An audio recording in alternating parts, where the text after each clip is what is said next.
नमस्कार, मैं हूं मोहित चौधरी और आप सभी का स्वागत है जस्ट इंडिया में। खबरों का रुख करें, लेकिन उससे पहले इस वक्त की हेडलाइंस के प्रायोजक हैं आरोग्य मास्क लगाएं, कोरोना से सुरक्षित रहें। Oscar super speciality hospital and trauma centre, रंश किया showroom in Rohtak and Bahadurgarh. Showroom पर आइए, टेस्ट ड्राइव ले और गाड़ी बुक कराएं। हरियाणा में बीजेपी जेजेपी सरकार के खिलाफ कांग्रेस का प्रदर्शन। 13 अगस्त से प्रदेश भर में सड़कों पर उतरेगी कांग्रेस।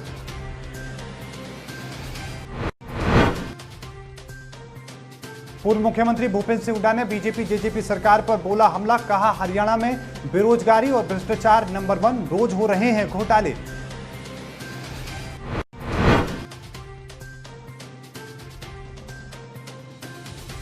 देश में कोरोना के 53,000 से ज्यादा नए संक्रमित। हरियाणा में 794 नए केस। बीते 24 घंटे में प्रदेश में 6 लोगों की मौत।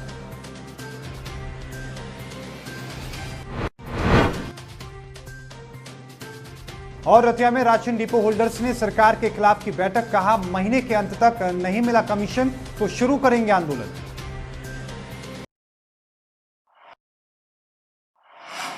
अब खबरें विस्तार से। हरियाणा प्रदेश कांग्रेस ने हरियाणा में बीजेपी जेजेपी गठबंधन सरकार में हो रहे कथित घोटालों के विरोध में 13 अगस्त को जिला स्तर पर प्रदर्शन कर उपायुक्तों के माध्यम से राज्यपाल को ज्ञापन सौंपने की बात कही है। पार्टी महासचिव अजय चौधरी ने यहां जारी बयान में ये जानकारी देते हुए बताया कि ये विरोध प्रदर्शन 13 अगस्त को सुबह 10:30 बजे पूरे प्रदेश में जिला स्तर पर आयोजित किए जाएंगे। विरोध प्रदर्शन के बाद सभी जिला उपायुक्तों को राज्यपाल के नाम ज्ञापन भी सौंपे जाएंगे। उन्होंने कहा कि विरोध प्रदर्शन के माध्यम से प्रदेश में हो रहे घोटालों और भ्रष्टाचार की सच्चाई जनता के सामने लाई जाएगी और इनकी जांच उच्च न्यायालय के जज से कराने की मांग की जाएगी। उन्होंने कहा कि पार्टी प्रदेश अध्यक्ष कुमारी सैलजा नूह में विरोध प्रदर्शन का नेतृत्व करेंगी। तो वहीं कुमारी सैलजा ने कहा कि बीजेपी जेजेपी गठबंधन सरकार लगातार घोटालों को दबाने की कोशिश में लगी है, जिसके बाद कांग्रेस कार्यकर्ता अब सड़क पर उतरकर जनता की लड़ाई को लड़ेंगे। में जो भारतीय जनता पार्टी जजपा सरकार है, पूरी तरह से भ्रष्टाचार में डूबी हुई है। आपने देखा कि पिछले 6 साल में भी और अब से जब से ये मिली जुली सरकार बनी है, रोज नए घोटालों का पर्दाफाश होता है। एक और कोविड ऐसी विकट स्थिति और दूसरी ओर ये सरकार जनता की कोई सुध लेना तो दूर, लेकिन आम जनता के साथ जिस तरह से खिलवाड़ हो रहा है, आप देख रहे हैं रोज नए नए घोटाले, चाहे रजिस्ट्री घोटाला है, चाहे अब ये शराब का घोटाला है, इन सब में साफ तौर पर बू आती है कि प्रशासन और शासन दोनों की इसमें कहीं ना कहीं मिली भगत होगी। लेकिन एक्शन किसके खिलाफ? जो मेन लोग हैं, हमें नहीं लगता, हरियाणा की जनता को नहीं लगता कि ये इस लेवल की कहानी है। जब तक बड़े लोगों का इसमें बीच में संरक्षण प्राप्त ना हो, तब तक क्या इतने बड़े स्केल पर ऐसा भ्रष्टाचार हो सकता है? पूर्व मुख्यमंत्री और नेता प्रतिपक्ष भूपेंद्र सिंह हुड्डा ने प्रेस कॉन्फ्रेंस का आयोजन किया और इस दौरान बीजेपी जेजेपी गठबंधन सरकार पर जमकर हमला किया।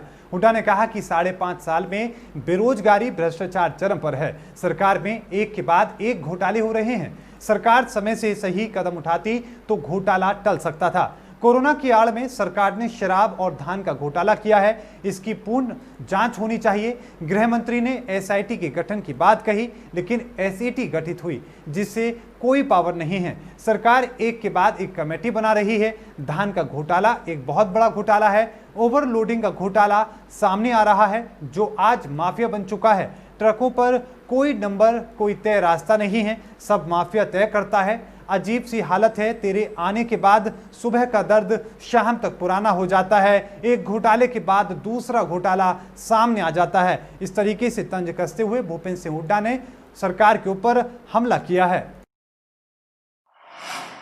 जहां एक तरफ हरियाणा सरकार स्वच्छ हरियाणा की लाख दावे करती है, लेकिन इन्हीं सभी दावों को अब पलीता लगता हुआ नजर आ रहा है। दरअसल गुरुग्राम के पटौदी में सेफ्टी टैंक वालों ने प्रशासन पर आरोप लगाए हैं कि प्रशासन के एक व्यक्ति ने सेफ्टी टैंक वालों से अवैध तरीके से 1000 रुपए का चालान वसूलने का काम किया है। वहीं ना ही मलबा कहां पर फेंकना है ये बताया है और ना ही मलबा डालने की जगह बताई है, जिसकी वजह से जहां तहां उनको मलबा डालने पर विवश होना पड़ रहा है।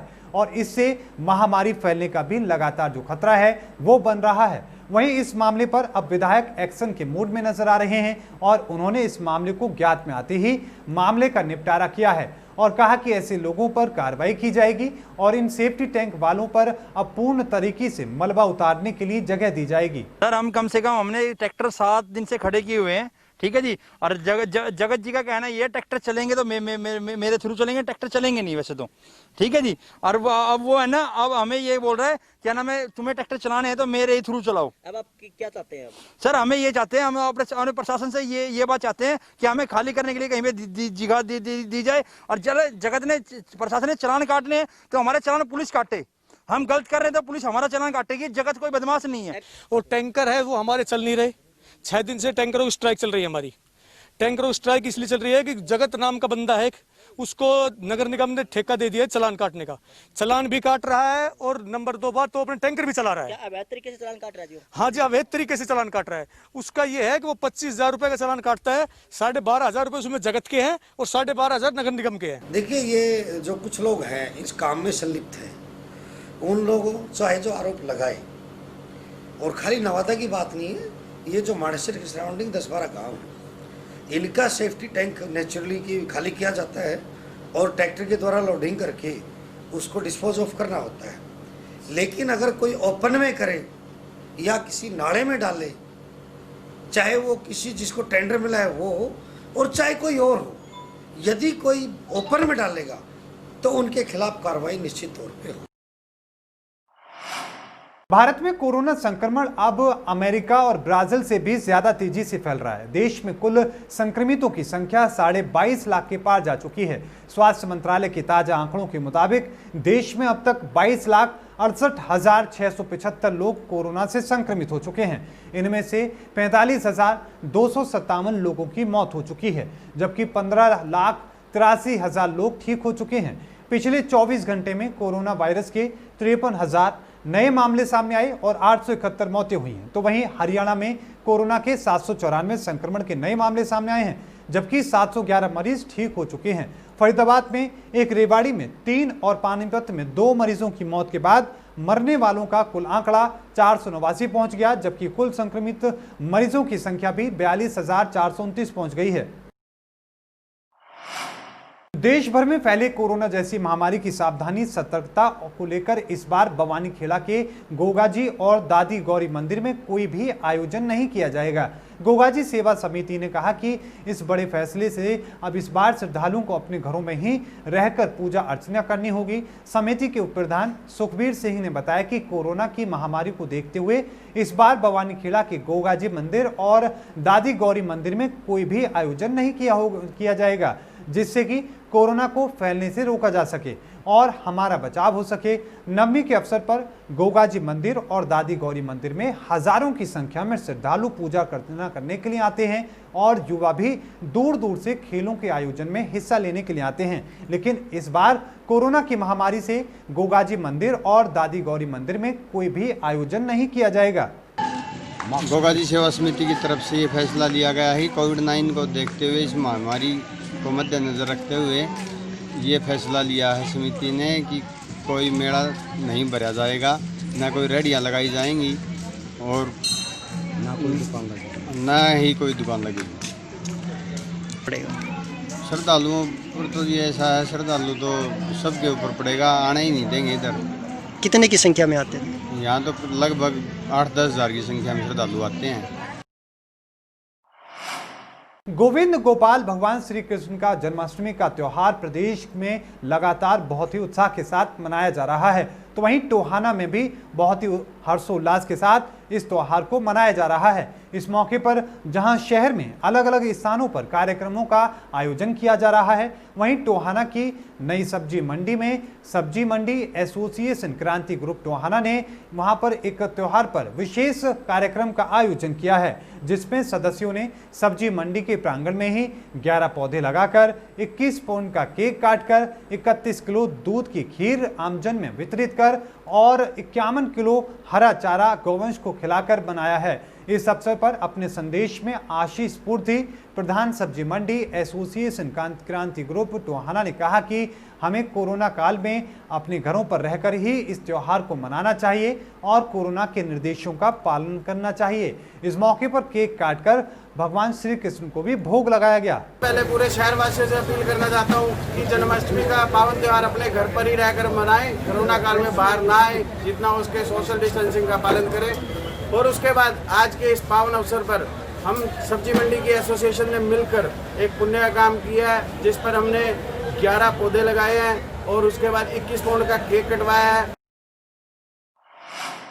रतिया में राशन डिपो होल्डर्स ने बैठक कर फैसला किया है कि महीने के अंत तक बकाया कमीशन नहीं दिया जाता है तो जिला और प्रदेश स्तर पर आंदोलन किया जाएगा। प्रधान प्यारेलाल ने बताया कि राशन वितरण पर खाद्य आपूर्ति विभाग 1.5% के हिसाब से कमीशन देता है। पिछले 5 महीनों से कोरोना के बहाने उन्हें कमीशन नहीं दिया जा रहा है, जबकि वे राशन के पहले हमेशा की तरह पैसे जमा कराते हैं। राशन बिक्री के बाद ही उन्हें कमीशन जारी होता है। जब भी विभाग के पास कमीशन को लेकर जाते हैं तो अधिकारी एक ही जवाब देते हैं कि कोरोना के कारण कमीशन की राशि नहीं आ रही है और सरकार के पास अभी बजट नहीं है। रतिया में कुल 70 डिपो होल्डर हैं, उनका विभाग की तरफ करीब 11 लाख रुपए का कमीशन बकाया है। नाराज डिपो होल्डर्स ने विभाग और सरकार के खिलाफ रोष व्यक्त करते हुए कमीशन की मांग को लेकर जिला और प्रदेश भर में आंदोलन करने की चेतावनी दी है। हमने फ्री राशन बांटा था, जो गवर्नमेंट ने हमें आदेश दिया था उसके मुताबिक हमने पूरा राशन बांटा है और उसका हमें कमीशन नहीं मिला, हमें कमीशन मिलना चाहिए। हाँ जी, मैं अपने डिपो जो हमारे अध्यक्ष हैं इनसे मैं बातचीत किया था, उन्होंने कहा कि हमने आगे आपका फॉरवर्ड किया है, वहाँ से आपको पैसा मिलेगा, अभी तक हमें पैसा नहीं मिला है। कुछ समस्याएं आ रही थी हमारे डिपो होल्डरों को, जैसे कि गेहूं इस बार बहुत कम आई है, किसी के पास 5, 10, 20 क्विंटल, इसलिए।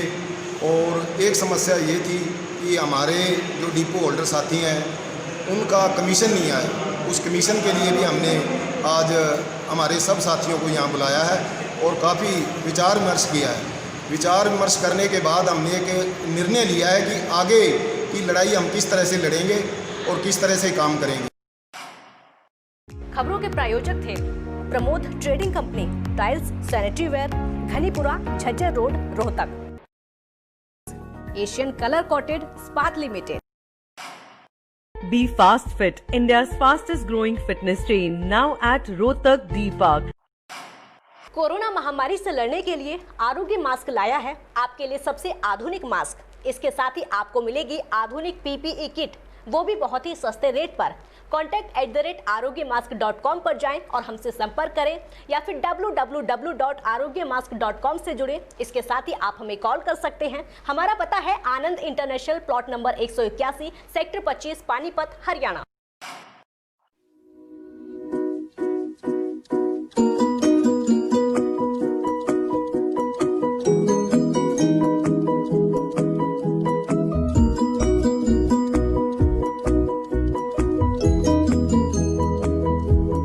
मेडिफिल इंटरनेशनल, 7 शीतल कॉम्प्लेक्स, सुभाष नगर, रोहतक।